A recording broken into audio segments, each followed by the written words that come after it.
Good morning, everyone, and happy Tuesday. My name is Nick Marro with Occupy Fantasy. As always, I'm here to help you break down tonight's MLB DFS main slates on both DraftKings and FanDuel. You can find me on Twitter at Nick Marro DFS. If you haven't already, please like the video. Also, subscribe to the channel.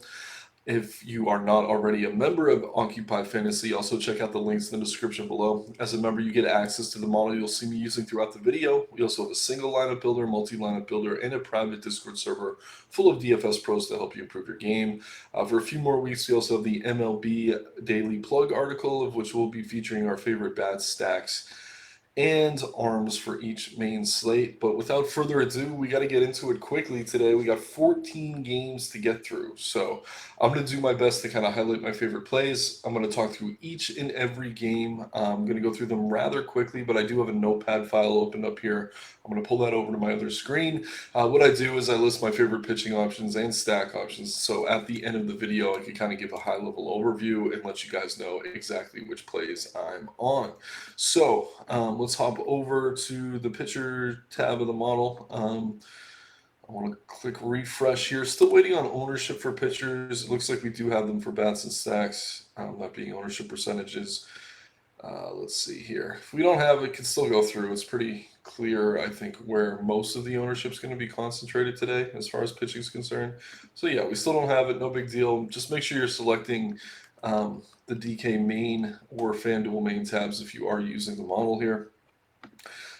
Just because there is a 640 game between the Brewers and the Phillies that's not going to be on the slate. So, all right, let's get into this here. And yeah, like I said, I did have Matt Olson pulled up earlier. The Braves, obviously the hottest offense in baseball right now. Matt Olson, arguably the hottest bat in that offense. Obviously, Ronald Acuna could make a case for that as well. But I do like lefties against Zach Davies. That's who the Braves are facing tonight. Their team total is climbing and climbing. They're going to be one of the top stacks on the board. I think Olson is kind of an anchor of that lineup. That's why I'm kind of featuring him as the cover for the video and talking about him here to get things started. But I would prefer to go game by game. So we will get back to Matt Olson when we do talk about the Braves. So yeah, let's get into it here. First game on the slate, we have the Dodgers at the Orioles. Michael Grove on the hill for Los Angeles, taking on Tyler Wells and those Baltimore Orioles. So interesting spot here. I think the bats make sense on both sides. We see the Orioles ranking is actually the top stack on the slate in terms of OF index. Not entirely surprising to me. I mean, if this does devolve into a bullpen game, I think it would cap their upside. But against Michael Grove, they're going to look tremendous here. Grove allowing a 240 ISO to lefties, 210 to righties. And then a 384 combined WOBA to opposing hitters. So really no surprise to me that Baltimore's profiling is one of the better stacks. So yeah, let me go ahead and write down the Orioles versus Grove. And yeah, I think they're going to be pretty popular, but I think we'll talk through a few other stacks. You're going to see similar ownership percentages. So I really don't think you could go wrong in rostering Orioles here. I do slightly prefer the lefties as Grove's been giving up more power to left-handed hitters, but like I said, the combined WOBA is massive. You don't have to be afraid to play righties here either, and most of their lineup is switch hitters or left-handed bats, so top to bottom, really do like the Orioles here. Again, top-rated team in OF Index and Team ISO, which to me are the two columns you really want to rank well in this model, and then WOBA and Team Total rank just outside that top five, so they look excellent here across the board. As a result, it's no surprise we have zero interest in Michael Grove. On the other side of things, we have the Dodgers. They're not too far behind, so ranking fourth in OF Index, third in Team ISO. I mean, Tyler Wells has been good this season, around a 25% K rate, but he's also allowing a lot of power, especially to right-handed hitters. 150 ISO allowed to lefties isn't great, but 260 ISO allowed to righties is really bad. So I do like the Dodgers here. Definitely going to favor the right-handed hitters against Wells, who does have reverse splits. I'm just making a note here. But yeah, Mookie Betts locked in right now, one of the hottest hitters in baseball. Him, Will Smith, JD Martinez, those are the three guys you're going to be looking at first. Then they're going to have a bunch of lefties in this lineup. And like I said, I like the lefties as well. They do look solid here. Prefer the right-handed bats, though, but I don't think you can go wrong. Dodgers, another stack we really like. And as a result, we really don't have to look at Tyler Wells as a pitching option. Moving into the next game on the board, we have Logan Allen and the Cleveland Guardians taking on Mitch Keller and the Pittsburgh Pirates. So we hop over to the pitcher page. of the model here. I thought we'd see Keller a little bit higher, if I'm being honest. I don't mind him in this spot. I think the issue and the reason he's not popping more aggressively is because the Guardians, while their offense is relatively mediocre, they don't strike out much, especially against right-handed pitching. Just a 17.8% K rate for that starting lineup. So while I do like Keller here, he kind of does have limited upside. The Guardians broke the slate last night. Massive game out of them. I think they scored 11 runs. So for me, limited K upside on Keller here, but I do think he is rosterable on DK where he's sub 10K. The price on FanDuel is not great. I don't expect him to be very popular though, and this is kind of a limited slate in terms of pitching options for a 14 gamer. So I would rather get to Keller than I would any Cleveland. No surprise, Cleveland's really not popping all that well in the model. On the other side of things, we have Logan Allen. Allen's an interesting case. Started the season pretty strong, kind of came back down to earth around a 23% K rate, holding opposing hitters to around a 330 WOBA, 146 ISO, so kind of just a league average pitcher. He's cheap enough to consider here. This Pirates offense is still a bit banged up, missing bats like a Brian Hayes, 23% K rate for their projected starters against lefties this season, but they also have some really solid bats against lefties. Guys like McCutchen, Joe, Davis, and Santana all hit lefties really well. So while I don't think I'm going to get to Pittsburgh as a stack, I do respect him enough here to not have much interest in Logan Allen. So if there's anything we're taking from that game, it really is just Mitch Keller. Moving into the next game on the slate, we have Joe Musgrove on the hill for San Diego, taking on Alek Manoah and the Toronto Blue Jays. So yeah, everyone's favorite here, Alek Manoah. Terrible start to his season. Looked really good last time out when he got the nod. Returning from the minor leagues, can we trust him? I don't think so. If we're looking at season-long numbers, the Padres do look really solid here. But if we're going to take anything from that last start from Manoah, he does do a decent job limiting damage. So I don't mind Padres bats here. I will say they are very risky. If we get the Manoah that we got last game out, then they are going to be capped. You're going to be paying a lot for bats like Tatis, Soto, Machado. So yeah, I don't really have a ton of interest in Padres here, but they are boom or bust against Manoah. Would it really be surprising to see him implode once again against a pretty solid offense in San Diego, excuse me. So no real priority here. I'm not going to go to Manoah. But at the same time, I'm not rushing to Padres knowing that their best bats are fairly expensive. On the other side of things, we have Joe Musgrove taking on these Toronto Blue Jays. Yeah, so Musgrove, he has been solid lately. We're seeing him popping towards the top of the model, 9,600 on both sites. 24% K rate on the season is solid, 301 WOBA allowed, so he's doing a pretty good job limiting damage. I'm just going to take a quick look at his game log on my other screen, but to me, like I said, this is kind of a limited slate for pitching. I actually do have interest in Musgrove here. He is coming off 5 consecutive quality starts. So yeah, I like him here. Some risk in the matchup, but he's been excellent. 5 consecutive QS. So yeah, where you get that quality start bonus on FanDuel, I think he's especially appealing over there. But like I said, tough matchup against Toronto. Enough for me not to really be rushing to get to him. A little bit surprised to see how high Tyler Wells is popping in the model. He's over Joe Musgrove right now. I certainly prefer Musgrove with those two. So keep an eye on the model throughout the day. I think as we get more data, more of these projected lineups kind of get ironed out. And like I said, we're still waiting on ownership, doing another refresh here just to see if we have it. But for me personally, I don't mind Joe Musgrove. I'm comfortable playing him. I know it's a risky matchup against Toronto on the road, but he's just been really solid lately. So not a ton of interest in the bats on either side. San Diego is boom or bust. Wouldn't shock me to see Manoah have another good game at a cheap price, but a little bit too risky for me.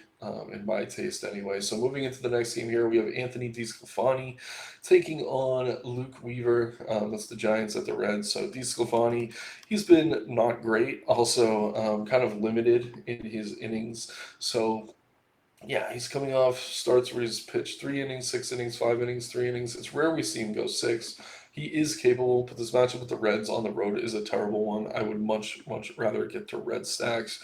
We see the Reds kind of hovering outside of the top 10 here. I'm just going to pull up some numbers on this matchup. So Cincinnati's projected starters have around a 160 ISO against righties this season. Ellie De La Cruz hits righties exceptionally well. Matt McLain's locked in, homered again last night. That's like India, looked good from the right side. And then we have Votto, who's been crushing righties, no surprise there. Fraley and Friedel look good here as well. So I actually really do like the Reds here. I think they're probably going to go a bit overlooked against DeSclafani, excuse me, because they probably won't have one of the higher team totals. Yeah, they're ranking around end of that top 10, but they have clear upside. So that's enough for me to probably get to them in large field tournaments. Really solid lineup, full of talent, and mostly affordable. Obviously, the big bats, McLean, De La Cruz, India, pretty expensive, but other than that, they are one of the more affordable stacks collectively. On the other side of things, we're looking at Luke Weaver and his matchup here with the Giants. So the Giants aren't popping all that highly. They are third in WOBA and fourth in team total, though. I think that's notable. The main thing here is just that Luke Weaver is one of the worst arms on the board. So against Weaver, I do really like Giants bats. He's allowing a 263 ISO to opposing hitters, 402 WOBA. He has been a little bit worse to righties, but I don't want to look too deeply in that because he's been pretty bad to lefties too. So tons of upside here. There's always some pinch hit risk when you take the lefties against a righty starter. Guys like Conforto, Yastrzemski could get pinch hit for. They haven't been pinch hitting for Jock as much this year, which is nice to see. But other than that, I really do like their upside, and I do imagine they're going to be relatively reasonably owned. One of the more popular stacks, but there's a lot in that aggregate 50 to 60% range. So really like bats from both sides in this one. Both the Reds and the Giants look good. I have zero interest in either pitcher. Moving into the next game here, we have Lucas Giolito and the White Sox taking on Carlos Carrasco and the New York Mets. Jumping over to the pitcher page here, Giolito kind of floating around that top 5. Really talented arm, not the best matchup, but coming off back-to-back quality starts. You could look to him here. I mean, the K rate's come down a bit, but he's also done a little bit better of a job limiting damage, I think, as a result. So he's sacrificing some of those Ks, still has a 25% K rate on the season, only allowing a 305 WOBA to opposing hitters. And this Mets offense hasn't been outstanding, but they only K around 20% of the time against righties, so his upside's somewhat limited here. And at the price of 9,300 on DK, 10K over on FanDuel. My interest is going to be kind of dependent on ownership, I will say. So I don't mind Lucas Giolito, but I do think I would reserve him for high-risk contests. He's very risky here, and that's mostly because if he's not getting a bunch of Ks, he has a very narrow margin for error. You can't allow a bunch of runs and also not get a ton of strikeouts. So in seasons past, he'd have very high K upside. Like I said, done a bit better job limiting damage here. Not the best matchup, but I will have some interest. Like I said several times already, not the best slate for pitching when we're talking about a 14-gamer. On the other side of things, we have Carlos Carrasco taking on these Chicago White Sox. So Carrasco, really not an arm I have much interest in. Very much inconsistent 209 ISO allowed to opposing hitters, along with the 355 WOBA. He has reverse splits, been worse to the righties, so it wouldn't be crazy to me to get to some White Sox here. I know the model really isn't all that interested in them right now, but one-offs, maybe like Luis Robert, Andrew Vaughn, and Jake Berger, those three, I'm going to actually jot them down. And I know the model doesn't love them, but I think if you favor some of these righties, there's some upside here, low ownership. So just that alone has me a little bit interested in White Sox bats. I'm not going to call them a top priority, but they are definitely in consideration. I have really no interest in Carlos Carrasco. Moving into the next game on the board here, we have Zach Davies and the Arizona Diamondbacks taking on Bryce Elder and the Atlanta Braves. So clicking over to the pitcher model, really no surprise that Davies is one of the bottom arms on the entire slate. Bryce Elder, some talent, but a really, really bad matchup for him here. Allowed 7 earned runs. Was that his last start or the one before it? But yeah, he does not look great, in short, is what I'm getting at here. So I would actually rather get to Arizona bats than I would Bryce Elder, but really the prize here is going to be that Atlanta stack. So we see Arizona kind of towards the bottom of the board here. I'm not going to call them a priority, but Atlanta ranking 2nd in OF Index, 5th in ISO, 7th in WOBA, and 1st in implied team total. See that 6.77 run total here for them in regards to their projection. So yeah, no surprise. The Braves are one of the best offenses in baseball.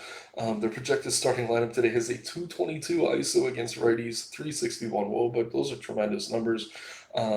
Acuna looks great. Albies, Matt Olson, who we discussed earlier, has a 362 ISO against righties this season. So he's been absolutely outstanding. Sean Murphy looks good here too. If you're looking to get a little bit different with these Braves bats, I think a good way to do it on FanDuel is to play Olson and Murphy. So you're going to have to use one of them in the utility spot. They are very expensive. If you do go to them here on either site, you're going to have to pay down at pitching or for your secondary stack or one-off options, but I don't think it's that difficult on a 14-game slate to find some value. So for me, I absolutely love the Braves here. That should come as really no surprise to anyone. So we're favoring the left-handed hitters, but right-handed hitters are certainly fine as well. So it's been tricky with the Braves. They're one of these teams this year where it's tough to afford both Olson and Acuna in stacks and still build a really strong lineup. But when you can, those are obviously the two top priorities. Albies, again, really excellent. Murphy, 300 ISO against righties. And then you do get some value at the bottom of this order with guys like Ozuna, Rosario, Harris, Arcia. So really, really strong stack. I'm not going to beat a dead horse here. I do love the Braves. And like I said, I'd rather play Diamondbacks bats than get to Bryce Elder. But I'm not going to call them a priority at this time. So moving into the next game now, we have Edward Cabrera and the Miami Marlins taking on Jordan Montgomery and the St. Louis Cardinals. We see Cabrera kind of towards the top of the board.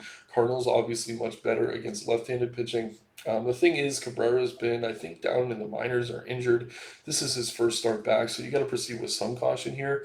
Not a terrible play. I don't think it's insane to get to him, but he is very expensive, especially on DK. More of a FanDuel option. I'm not going to list him right now, but throughout the day, it wouldn't shock me if I ended up on more Cabrera. So maybe make note of that. I'm probably not going to include him in my summary at the end of the video, but he is an arm I would at least be considering. On the other side of things, and just to touch on Cabrera, one more thing, 28% K rate this season, which is excellent.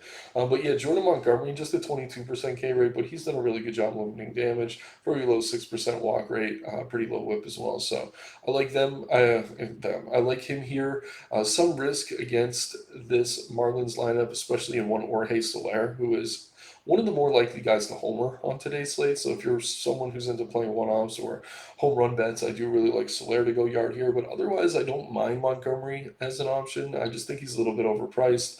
The K rate's not exactly where we want it to be, so kind of a wash here. I like Soler as a one-off. Don't have much interest in anything else from that matchup. So moving into the next game, we have Patrick Corbin and the Washington Nationals taking on Jameson Taillon and the Chicago Cubs.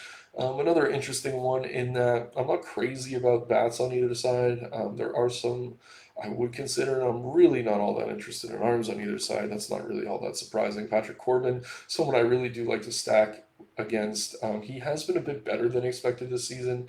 I'm still allowing a 156 ISO to opposing hitters, 170 to righties, 353 to 353 WOBA, combined to opposing hitters, 369 to righties. So I do like the Cubs here. I think we have to look at Cubs bats floating just outside the top 10, but they're top 6 in every category other than OF Index. So 6th in ISO, 4th in WOBA, 5th in team total.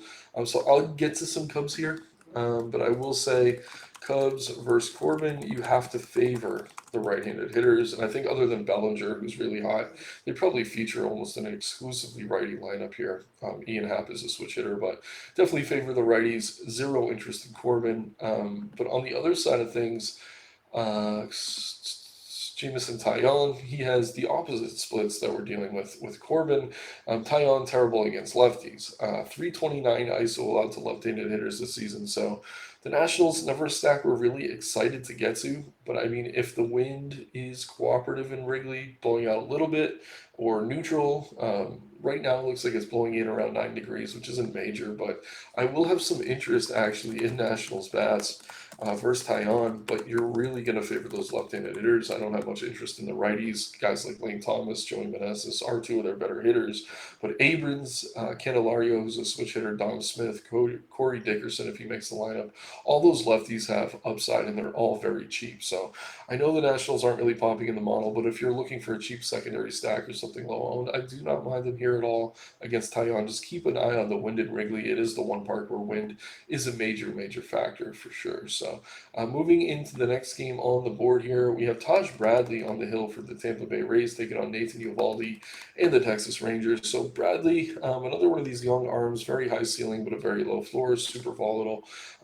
Really good stuff, does get strikeouts, but he's also allowed 4+ earned runs in each of his last 3 outings. That's enough for me to completely come off him here. I will get to some Texas bats. So yeah, there's more quality stacks on this slate than there are quality arms. They're kind of boom or bust against Bradley here, but I do like their upside, which should be low ownership. On the other side of things, Eovaldi, not a great matchup here, obviously, but at the same time, on a slate where we are lacking quality pitching options, Eovaldi is one of the better ones we have available. Eovaldi, 24% K rate this season, holding opposing hitters to a 274 WOBA. Obviously, this is a dangerous Rays offense, but at the same time, they do K around 23% of the time against right-handed pitching, so there is enough upside here for me to want to get to some Eovaldi.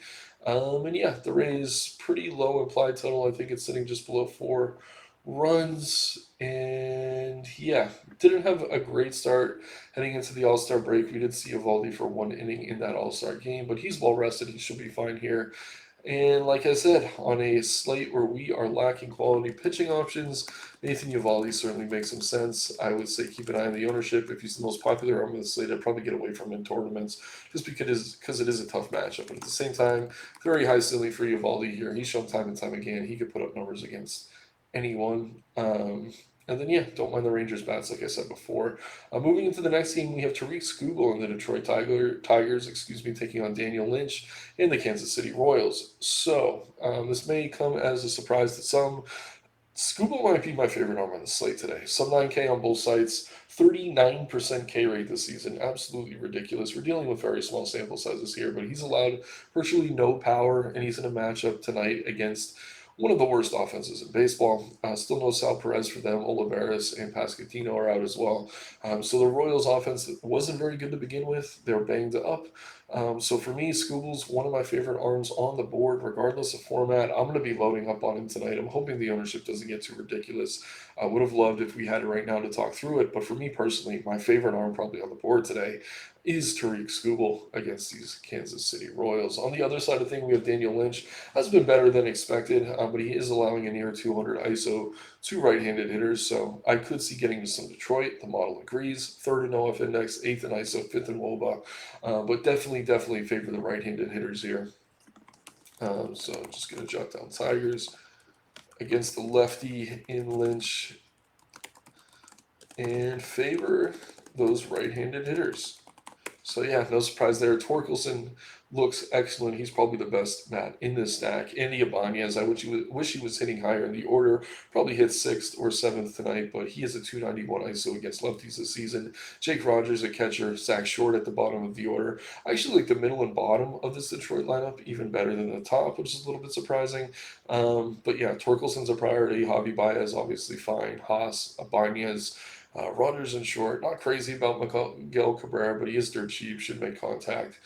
So the Tigers, we went to them last night. They were a bit disappointing, but we're getting another solid spot here.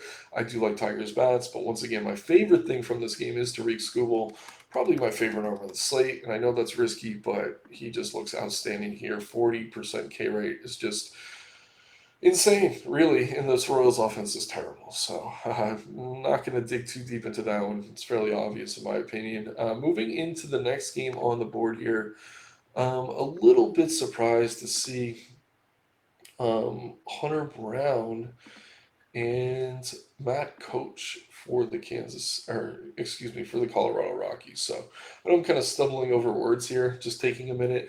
So Matt Coach, or however you pronounce his name, for the Rockies is a bullpen arm. I think he's only going to go an inning or two.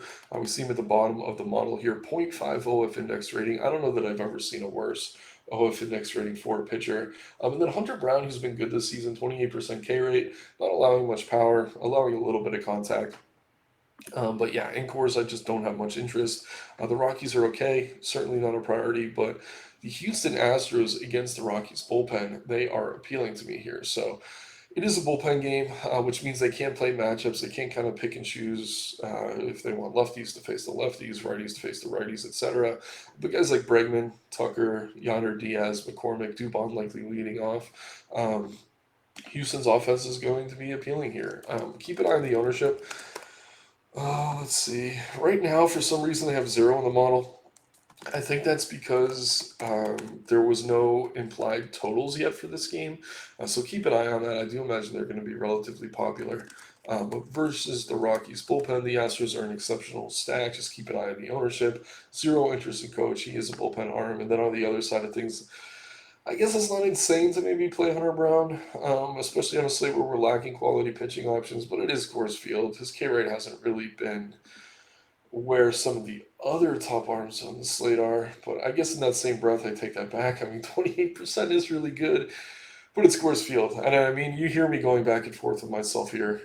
Not proud of it. I'm thinking out loud, but yeah, the Rockies offense, McMahon's been solid. CJ Cron, Nolan Jones, really, really underrated lefty bat towards the middle of that order.